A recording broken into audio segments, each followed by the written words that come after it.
Hello everyone, you are watching Care English. So guys, how's your planning going on? आज मैंने आपसे एक नया क्वेश्चन फिर से पूछ लिया, house your planning going on. जब भी आपको लगता हो किसी भी चीज़ की प्लानिंग की बात कर रहे हैं तो हम पूछ सकते हैं भाई आपकी तैयारियां कैसी चल रही हैं, house your planning going on. मान लेते हैं आपको आपके फ्रेंड ने बताया कि भाई मेरी शादी फिक्स हो गई है एंड जनवरी में मेरी शादी होने वाली है, तो आप उससे पूछ सकते हैं कि भाई तेरी प्लानिंग्स कैसी चल रही हैं, how is your planning going on.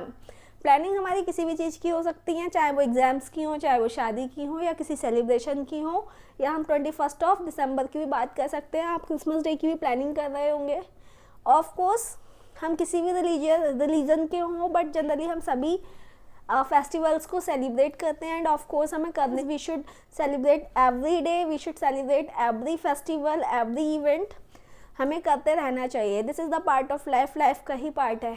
So guys, आज हम बात करने वाले हैं कुछ नए वर्ड्स की, जैसा कि अक्सर आपने देखा होगा या आपने सुना होगा, लोग हमसे बोल देते हैं पार्डन, तो हमें उसका मतलब समझ में आता नहीं है, क्योंकि हमें उसका मतलब ना तो पता है और ना ही ये पता है कि हम किस सेंस में यूज़ करते हैं। कभी कभी ऐसा भी होता है कि हमसे कोई बात कह रहा होता है, हम कहीं और ही खोए होते हैं, कुछ और सोच रहे हैं, क्या करें भाई, तो हम सामने वाला जो हमसे बोल रहा है वो तो हमने मिस कर दिया ना, तो हमें पता होना चाहिए कि भाई सामने वाला क्या बोल रहा है। अब हमने मिस कर दिया, अब हम उससे कैसे बोलेंगे कि भैया रिपीट कर दे। अब हिंदी में तो हम बोल देते भैया दोबारा से बोलिए, क्या कहा तूने, क्या बोला, बोलियो वापस, क्या, इस तरीके से हम हिंदी में तो बोल देते हैं। बट अगर हम यही ऑफिशियल लैंग्वेज में यूज़ करें तो शायद हमें अच्छा नहीं लगेगा and it will not suit our personality को भी सूट नहीं करेगा। सो गाइज, आज हम कुछ वर्ड्स, कुछ सेंटेंसेस इस तरीके से सीखने वाले हैं कि हमें सीखने को मिले। जब भी हमें किसी से बोलना हो कि भाई समझ में नहीं आया, प्लीज़ वापस बोल दीजिए। मैंने आपसे पूछा, मैंने आपको अपने बारे में बताया कि भाई मैं मीटिंग में जाने वाली हूँ एंड मैं अपने प्रोजेक्ट्स की बात करने वाली हूँ। I have made the PPT for that and I have done a lot of job. समझ में आया नहीं ना, तो आप मुझसे बोलेंगे मैम समझ में नहीं आया, क्या बोला आपने, वापस बोलना। तो जब हम इस तरीके से सेंटेंसेस का यूज़ करते हैं तो उसे हम अंग्रेजी में क्या बोलेंगे, आज हम वही सीखने वाले हैं। एंड गाइज, ये हमारी लाइफ का एक पार्ट बन गए हैं। अक्सर हमें ऐसा सामने देखने को मिलता है कि लोग सुन नहीं पाते, सामने वाला बोल रहा है वो समझ नहीं पाते। तो ज़रूरी नहीं है आपने नहीं सुना उसी केस में ये बोलेंगे। कभी कभी ऐसा भी होता है कि सामने वाले ने आपको समझाने की कोशिश की और आपको समझ में नहीं आया। भाई उसने आपको समझाया कि मैथमेटिक में ऐसे ऐसे ऐसे करके हम सॉल्व कर देंगे, बट आपके समझ में ही नहीं आया कि इसमें आपने रूल कौन सा लगाया है। तो इस केस में हमें टीचर से पूछना पड़ता है कि भाई मैम समझ नहीं आया, दोबारा से बताइए। तो हम किस तरीके से पूछेंगे, आज हम वही बात करने वाले हैं। देखते हैं। पहला हमारा है पार्डन। पार्डन का मतलब होता है कि भैया एक बार और बता दीजिए। पार्डन मैंने ध्यान से सुना नहीं। जब भी आपको लगता हो कि आप सामने वाले ने बोला एंड आप उसका कंप्लीट सेंटेंस सुन नहीं पाए जैसा कि सामने वाले ने आपसे बोला कि मैम मैं कल कानपुर जा रहा हूँ, ठीक है। तो मैंने आपका कानपुर तक तो सुन लिया कि भाई मैं कानपुर जा रहा हूँ। अब मेरे ये समझ नहीं आया कि आपने ये बोला कि कानपुर गया था या ये बोला कि कानपुर जा रहा हूँ। जब हमें चीज़ों का कंप्लीट सेंस पता नहीं लगता है तो हम बोलते हैं पार्डन। पार्डन का मतलब आप उसको क्लैरिफाई करो, आपने जो भी कुछ बोला है मुझे ठीक से समझ नहीं आया, हालांकि मैंने सुन लिया है आपको, बट मुझे समझ में नहीं आया कि आपने ठीक से क्या बोला है, मतलब आप क्या बोलना चाहते हैं। जब हम उस सेंस में बात करेंगे तो बोलेंगे पार्डन, ठीक है। मैं आपको कुछ जनरल एग्जांपल्स देती हूँ पार्डन का यूज़ हम कहाँ कहाँ कर सकते हैं। आप किसी से बात कर रहे हैं और बात करते करते उसने आपको अपनी बात बोल दी और बोला कि भाई कल एग्ज़ाम है। आपको तो एग्ज़ाम के बारे में पता ही नहीं है, आपके पास तो स्कीम ही नहीं है, तो आप बोलेंगे पार्डन। मतलब एक सरप्राइजमेंट में जब बोलते हैं क्या बोल रहा है भाई, दोबारा से बोल, क्या कह रहा है, कल एग्ज़ाम है या परसों एग्ज़ाम है या 1 महीने बाद एग्ज़ाम है, क्या कह रहा है, उस केस में हम बोलेंगे पार्डन, ठीक है। उसके बाद देखते हैं sorry I did not catch that. So guys, इसका यूज़ हमें कहाँ करना है ये सीखना है। आप मान लेते हैं कि बहुत सारे लोग खड़े हुए हैं एंड आप वहाँ पे खड़े हुए हो एंड पीछे से किसी ने आवाज़ दिया, हेलो एक्सक्यूज़ मी, आपके पापा बुला रहे हैं, तो हम कैसे रिएक्ट करते हैं कि भाई मुझसे कह रहा है क्या? तो बोलता है हाँ हाँ मैं तुमसे ही कह रहा हूँ। तो फिर आप कहते हैं अरे मैंने सुना नहीं, मुझे लगा तू पीछे वाले से बोल रहा है, हाँ हाँ बोल बोल। तो उस केस में हम क्या बोलेंगे? Sorry I did not catch that, मैंने आपको ध्यान से सुना नहीं, I did not catch that. घर में भी अक्सर हो जाता है भैया पानी दे दियो, तो हमने ऐसा लगा तो सही कि भैया कि कमरे में से आवाज़ आई है, किसी ने पानी मांगा है और शायद कुछ और मांगा है, बट एग्जैक्टली हमें पता नहीं लगा कि वो हमसे कह रहा है। तो उस केस में हम बोल सकते हैं कि भाई I did not catch that, मैंने ध्यान से सुना नहीं, आप मुझे बता दो कि आप मुझसे कह रहे हो क्या। Sorry I did not catch that, तो इसका मतलब ये हो गया कि आपने जो भी बोला है आप उसको रिपीट कर दो।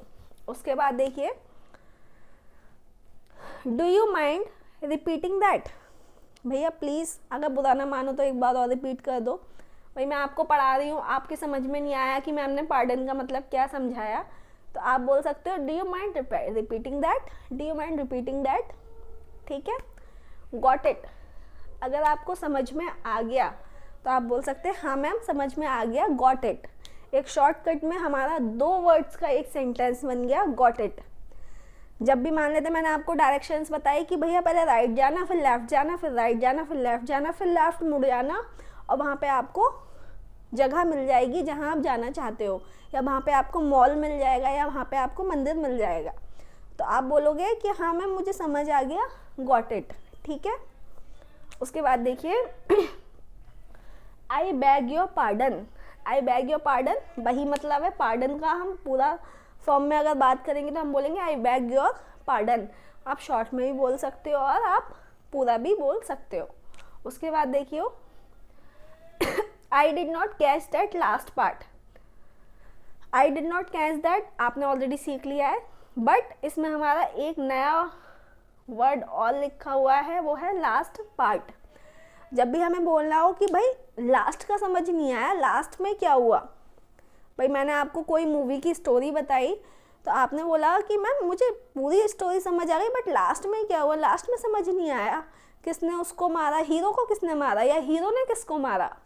इस तरीके से जब आपको लास्ट की चीज़ समझ में ना आए तो आप बोल सकते हो I did not catch that last part. उसके बाद देखिए, can you repeat that for me please, क्या आप मेरे लिए उसको रिपीट कर सकते हो। आप क्लास में नहीं आए और आपने बोला मैम कल मुझे एक्स्ट्रा क्लास दे सकते हो, can you repeat that for me please, can you repeat me, can you repeat that for me please, can you repeat that for me please, can you repeat that for me please, ठीक है। 2-3 बार बोलोगे आपको बोलना आ जाएगा। उसके बाद देखिए, ये भी हो गया, आई एम लॉस्ट प्लीज़ रिपीट, भाई मेरा ध्यान कहीं और था, दोबारा से बोलिए क्या बोला। जनरली हम ये बड़ों से नहीं बोलते, हम छोटों से बोल देते हैं, क्या क्या क्या, दोबारा से बोलना, आई एम लॉस्ट प्लीज़ रिपीट। उसके बाद देखिए, कुड यू, ये यहाँ पे आपको स्लैश दिखाई देगा, could you and can you दोनों ही हम लगा सकते हैं, कुड यू भी लगा सकते हैं, कैन यू भी लगा सकते हैं। Can you please repeat that, क्या आप रिपीट कर सकते हैं, बहुत ही पोलाइट तरीके से आप किसी से भी बोल सकते हैं, can you repeat that please, can you please repeat that, दोनों ही ठीक है। प्लीज़ आप आगे लगा दीजिए या पीछे लगा दीजिए, बात एक ही है। उसके बाद देखिए, now I see thank you, जब आपको समझ आ जाए, इसको भी हम गॉट इट का ही मतलब बोलते हैं, now I see thank you. मैं आपको सब बोल के एक बार बता देती हूँ ताकि आपको बोलने में कुछ कन्फ्यूज़न ना हो। देखिए, फर्स्ट है हमारा पार्डन, पार्डन आप जनरली हो सकता हो बोलते हो, नहीं बोलते हैं तो आप किसी से ही बोल सकते हैं कि भाई समझ नहीं आया, रिपीट कर दो जो भी बोल रहे हो, तो आप बोल सकते हो पार्डन, तो वो आपको दोबारा से समझाएगा कि मैंने ये बोला, ठीक है। Sorry I did not catch that, मैंने आपको बता दिया, sorry I did not catch that. Do you mind repeating that, got it, ठीक है समझ आ गया। आई bag your pardon, I did not catch that last part, पीछे वाला जो तुमने लास्ट में बोला ना वो समझ नहीं आया। Can you repeat that for me please, I am lost please repeat, can you please repeat that? Now I see, thank you. Almost सभी आपको तरीके अच्छे से मिलेंगे, जो आपको अच्छा लगता हो आप उसको पिक करिए एंड बोलना स्टार्ट कर दीजिए। So guys, this is end of the class. We will be meeting again tomorrow with something new. आज हालांकि हमने बहुत कुछ नहीं सीखा, but these are the etiquettes, ये हमारे मैनर्स हैं, हमें पता होने चाहिए where to use and where not to use. So I will be meeting you tomorrow. Have a nice day. Thank you so much.